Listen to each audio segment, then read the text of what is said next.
السلام علیکم د جهان ټیکنیکل یوټیوب چینل ته راغلاست په دې هیله چې روغ او جوړ باندې نن ډیره په زړه پورې ویډیو کې سره شوم دوستانو څنګه کولی شو چې خپل تصویر دغسې زخمی حالت ته واړو دوستانو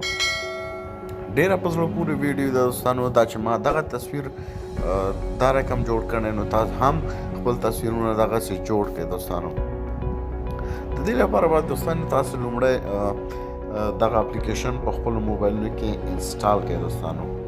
فایټ انجری دوستانو تاسو به دا په پلی سټور کې دغه اپلیکیشن سرچ کړئ او همدارنګه به خپل موبایل کې انسټال کړئ دوستانو کله مې دوستانو انسټال کړئ دا به تاسو اوپن کړئ او همدارنګه دوستانو کله مې دغه اپلیکیشن اوپن کړو نو دلته دوستانو راځي تاسو به په دغه لومړي اپشن باندې کلیک وکړئ همدارنګه به دوستانو تاسو یو تصویر انتخاب کړئ دوستانو د ګیلرۍ څخه کله مې دوستانو یو تصویر انتخاب کړ د ګیلرۍ څخه زه دوستانو غواړم همدغه تصویر بیا د زخمی حالات ته واړوم دوستانو دغلته سټیکرز دي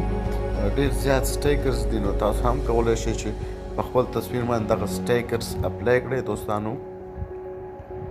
زه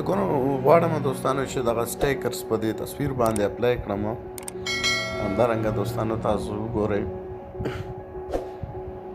همدارنګه تاسو هم کولی شئ چې خپل تصویران دغسې زخمی حالات ته واړوئ جوړ کړئ دوستانو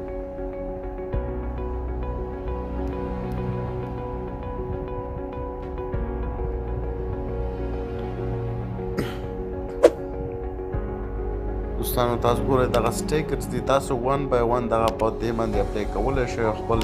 تصویر دغه جوړولی شئ دوستانو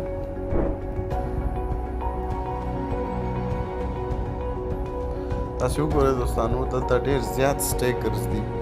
تاسو کولی شئ چې دغه سټیکرز په خپل تصویر باندې ولګوئ او دغسې تصویر جوړ کړئ دوستانو دغه تصویر تاسو وینئ دوستانو زه دغه جوړوم دوستانو او همدارنګه دوستانو دلته سټیکرز نه بعد ایډ ټیکسټ ته دوستانو تاسو کولی شئ چې خط هم ور اضافه کړئ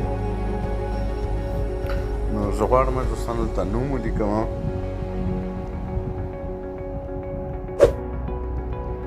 تاسو هم کولی شئ چې په تصویر باندې دلته نوم ولیکئ کله مې دوستانو نوم ولیکه د نوم نه بعد دوستانو تاسو کولی شئ چې همدارنګه بیا راشئ دلته فوټو فلټر ته او همدارنګه تاسې کوم یو رنګ چې دی کې خوښ وي دوستانو زیړ رنګ مو خوښ وي سور رنګ مو خوښ وي نو تاسو کولی شئ دلته رنګ انتخاب کړئ همدارنګه په تصویر باندې اپلای کړئ دوستانو او دلته دوستانو یو اجسټمنټ دی دغه اخیری اپشن ده دوستانو تاسو کولی شئ دلته برایټنس دغسې دوستانو تصویر ته رنګ ورکړئ دوستانو